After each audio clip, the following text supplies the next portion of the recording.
Greetings, everyone. It's story time. We're continuing in Winnie the Pooh.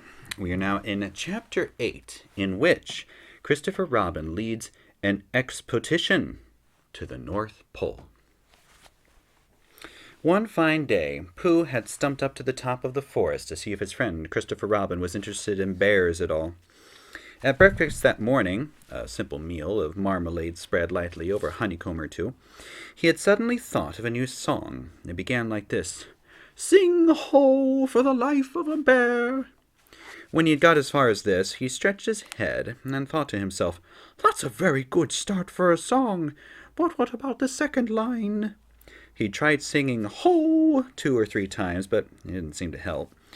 "Perhaps it would be better," he thought, "if I sang hi for the life of a bear." So he sang it, but it wasn't. "Very well, then," he said, "I shall sing that first line twice, and perhaps if I sing it very quickly I shall find myself singing the third and fourth lines before I have time to think of them. That would be a good song. Now then, sing ho for the life of a bear, sing ho for the life of a bear. I don't much mind if it rains or snows, 'cause I've got lots of honey on my nice new nose. I don't care much if it snows or thaws, 'cause I've got a lot of honey on my nice clean paws. Sing ho for a bear, sing ho for a Pooh, and I'll have a little something in an hour or two." He was so pleased with the song that he sang it all the way to the top of the forest. "And if I go on singing it much longer, it will be time for the little something, and then the last line won't be true." So he turned it into a hum instead.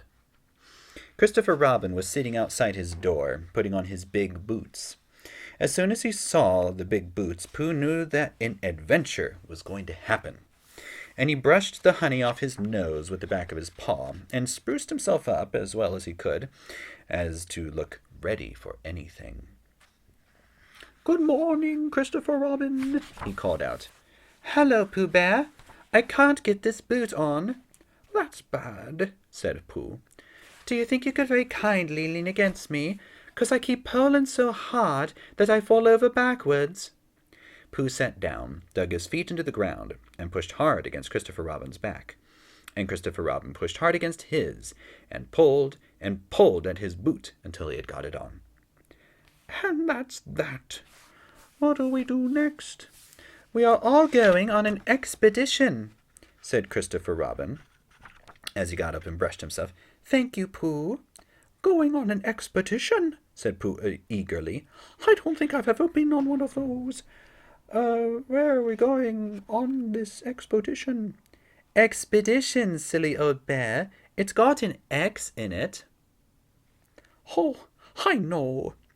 But he didn't really. "We are going to discover the North Pole." "Oh," said Pooh again. "What is the North Pole?" he asked. "It's just a thing you discover," said Christopher Robin carelessly, not being quite sure himself. "Oh, I see.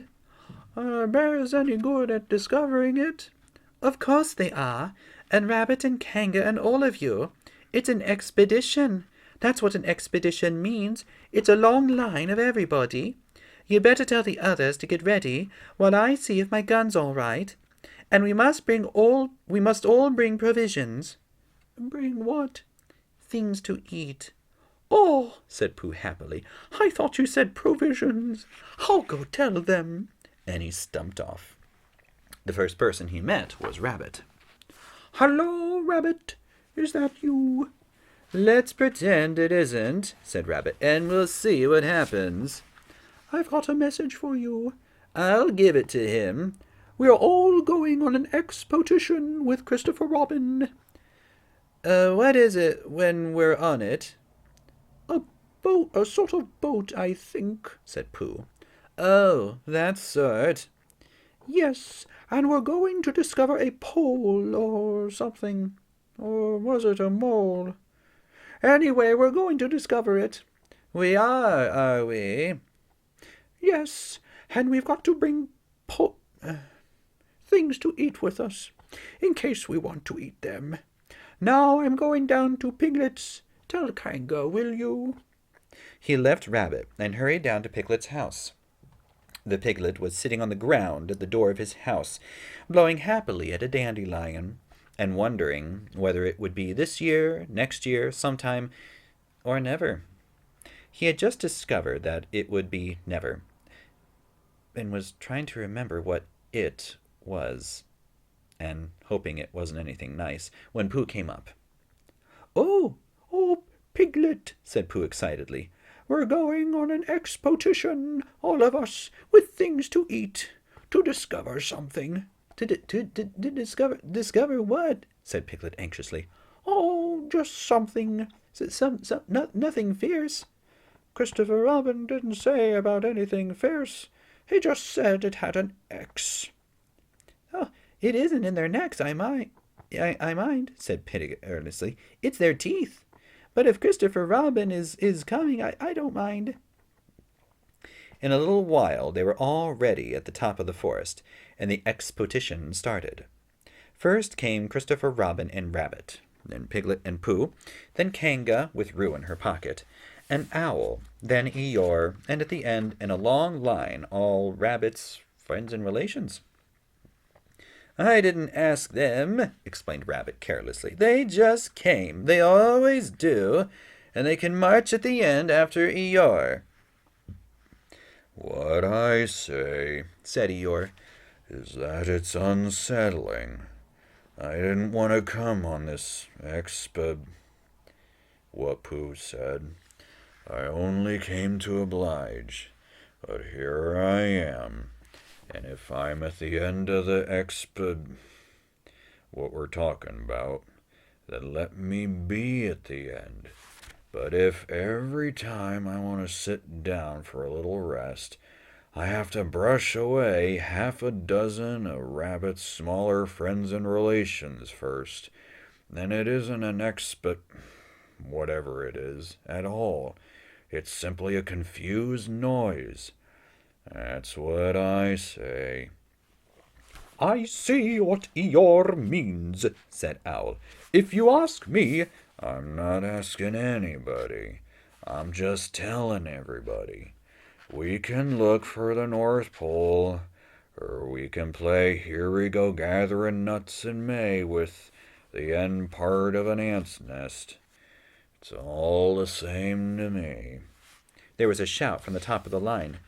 "Come on!" called Christopher Robin. "Come on!" Come on!" cried Pooh and Piglet. "Come on!" called Owl. "We're starting," said Rabbit. "I must go." And he hurried off to the front of the expedition with Christopher Robin. "All right, we're going. Only don't blame me." So off they all went to discover the pole, and as they walked they chattered to each other of this and of that, all except Pooh, who was making up a song. This is the first verse," he said to Piglet when he was ready with it. The first verse of what?" "My song." What song?" "This one." Which one?" "Well, if you listen, Piglet, you'll hear it." How do you know I'm not listening?" Well, Pooh couldn't answer that one, so he began to sing. "They all went off to discover the pole, Owl and Piglet and Rabbit and all. It's a thing you discover, as I've been told, by Owl and Piglet and Rabbit and all. Eeyore, Christopher Robin and Pooh, and Rabbit's relations all went too, and where the pole was none of them knew. Sing hey for Owl and Rabbit and all." "Hush," said Christopher Robin, turning round to Pooh. "We are just coming to a dangerous place." "Hush," said Pooh, turning round quickly to Piglet. "Hush," said Piglet to Kanga. "Hush," sang Kanga to Owl, while Roo said, "Hush, hush, hush, hush, hush," several times to himself very quietly. "Hush," said Owl to Eeyore. "Hush," said Eeyore in a terrible voice to all Rabbit's friends and relations. And hush, they all said hastily to each other, all down the line until it got to the last one of all. And the last and smallest friend or relation was so upset to find that the whole expedition was saying hush to him that he buried himself head downwards into a crack in the ground and stayed there for 2 days until the danger was over, and then went home in a great hurry and lived quietly with his aunt ever afterwards. His name was Alexander Beetle. They had come to a stream which twisted and tumbled between high rocky banks, and Christopher Robin saw at once how dangerous it was.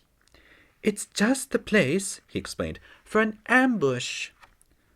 "What sort of bush?" whispered Pooh to Piglet. "A gorse bush." "My dear Pooh," said Owl in his superior way, "don't you know what an ambush is?" Owl," said Piglet, looking around at him severely. "Pooh's whisper was a perfectly private whisper, and there was no need—" "An ambush," said Owl, "is a sort of surprise." "So is a gorse bush sometimes." An ambush, as I was about to explain to Pooh, is a sort of surprise. "If people jump out at you suddenly, that's an ambush." An ambush, Pooh, is when people jump out at you suddenly. Pooh, who now knew what an ambush was, said that a gorse bush had sprung at him suddenly one day when he fell off a tree, and he had taken 6 days to get all the prickles out of himself. We are not talking about gorse bushes," said Owl a little crossly. "I am," said Pooh. They were climbing very cautiously up the stream now, going from rock to rock, and after they had gone a little way, they came to a place where the banks widened out at each side, so that on each side of the water there was a level strip of grass on which they could sit down and rest. As soon as he saw this, Christopher Robin called, "Halt!" and they all sat down and rested. "I think," said Christopher Robin, "that we ought to eat all our provisions now, so that we shan't have so much to carry." "Eat all our what?" All that we've brought," said Piglet, getting to work. "That's a good idea," said Pooh as he got to work too. "Have you all got something?" asked Christopher Robin with his mouth full. "All except me," said Eeyore, "as usual." He looked around them in his melancholy way. "I suppose none of you are sitting on a thistle by any chance?" "I believe I am," said Pooh. "Oh!" He got up and looked behind him. "Yes, I was. I thought so." "Thank you, Pooh, if you quite finished with it." He moved across to Pooh's place and began to eat. "It don't do 'em any good, you know, sitting on 'em," he went on, as he looked up munching. "Takes all the life out of 'em. Remember that another time, all of you. A little consideration, a little thought for others, makes all the difference." As soon as he had finished his lunch, Christopher Robin whispered to Rabbit, and Rabbit said, "Yes, of course," and they walked a little way up the stream together. "I don't want the others to hear," said Christopher Robin. "Quite so," said Rabbit, looking important. I wondered. It's only, Rabbit, I suppose you don't know. What does the North Pole look like?" "Well," said Rabbit, stroking his whiskers, "now you're asking me." "I did know once, but I've sort of forgotten," said Christopher Robin carelessly. "It's a funny thing," said Rabbit, "but I've sort of forgotten too, although I did know once." "I suppose it's just a pole stuck in the ground?" "It's sure to be a pole because of calling it a pole. And if it's a pole, well, I think it would be sticking in the ground, shouldn't you? Because there'd be nowhere else to stick it." "Yes, that's what I thought."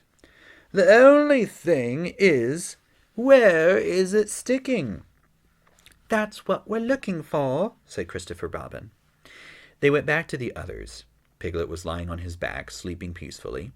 Roo was washing his face and paws in the stream, while Kanga explained to everybody proudly that this was the first time he had ever washed his face himself. And Owl was telling Kanga an interesting anecdote of long words like encyclopedia and rhododendron, to which Kanga wasn't listening. "I don't hold with all this washing," grumbled Eeyore. "This modern behind-the-ears nonsense. What do you think, Pooh? Well, said Pooh. I think... But we shall never know what Pooh thought, for there came a sudden squeak from Roo, a splash, and a loud cry of alarm from Kanga. So much for washing. "Roo's fallen in!" cried Rabbit, and he and Christopher Robin came rushing down to the rescue. "Look at me swimming!" squeaked Roo from all the middle of the pool, and was hurried down a waterfall into the next pool. "Are you all right, Roo dear?" called Kanga anxiously. "Yeah, look at me swim!" And then down he went over the next waterfall into another pool. Everybody was doing something to help. Piglet, wide awake suddenly, was jumping up and down and making I say noises. Owl was explaining that in a case of sudden and temporary immersion, the important thing was to keep the head above water. Kanga was jumping along the bank, singing, "Are you sure you're all right, Roo dear?" To which Roo, from whatever pool he was in at the moment, was answering, "Look at me swimming!" Eeyore had turned round and hung his tail over the first pool into which Roo fell, and with his back to the accident was grumbling quietly to himself and saying, "All this washing. But catch on to my tail, little Roo, and you'll be all right." And Christopher Robin and Rabbit, hurrying past Eeyore, and were calling out to the others in front of them. "All right, Roo, I'm coming," called Christopher Robin. "Get something across the stream lower down, some of you fellows," called Rabbit. Pooh was getting something. 2 pools below Rule, he was standing with a long pole in his paws, and Kanga came up and took one end of it, and between them they held it across the lower part of the pool, and Roo, still bubbling proudly, "Look at me swimming!" drifted up against it and climbed out. "Did you see me swimming?" squeaked Roo excitedly, while Kanga scolded him and rubbed him down. "Pooh, did you see me swimming? That's called swimming. That's what I was doing. Rabbit, did you see what I was doing? Swimming! Hello, Piglet. I say, Piglet, did you see what I was doing? Swimming! Christopher Robin, did you see... But Christopher Robin wasn't listening. He was looking at Pooh. "Pooh," he said, "where did you find that pole?" Pooh looked at the pole in his hands. I just found it, he said. I thought it ought to be useful. I just picked it up. "Pooh," said Christopher Robin solemnly, "the expedition is over. You have found the North Pole." "Oh!" said Pooh. Eeyore was sitting with his tail in the water when they all got back to him. "Tell Roo to be quick, somebody," he said. "My tail's getting cold. I don't want to mention it, but I just mention it. I don't want to complain, but there it is. My tail's cold." "Here I am." "Oh, there you are." "Did you see me swimming?" Eeyore took his tail out of the water and swished it from side to side. "As I expected. Lost all feeling. Numbed it. That's what it's done. Numbed it. Well, as long as nobody minds, I suppose it's all right." "Poor old Eeyore. I'll dry it for you," said Christopher Robin, and he took out his handkerchief and rubbed it up.